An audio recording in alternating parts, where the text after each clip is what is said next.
I saw this on Castle Customs. So I'm putting the cup holder, granola bars, and pickle vodka. This is delicious. I'm doing a slow black interior remodel here on a 91 Mustang.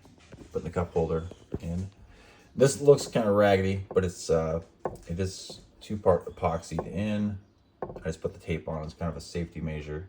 And these were, I did melt the little plastic nipples, but I just figured while I had it back out, put a little epoxy on there, make sure that doesn't come loose.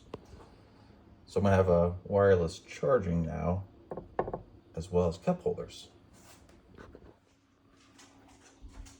There we go. Oh. Wireless charging.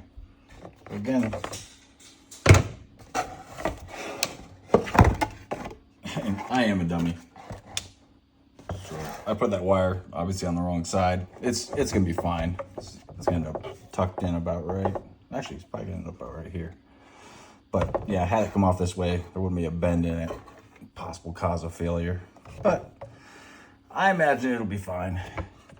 Anyhow, it works through the plastic. So yeah, highly recommend. Like I said, I probably will never use it. My phone usually is plugged into the stereo anyway, but it's just kind of cool to have it there. Passenger can use it if they want, I guess. Why not? It's $20.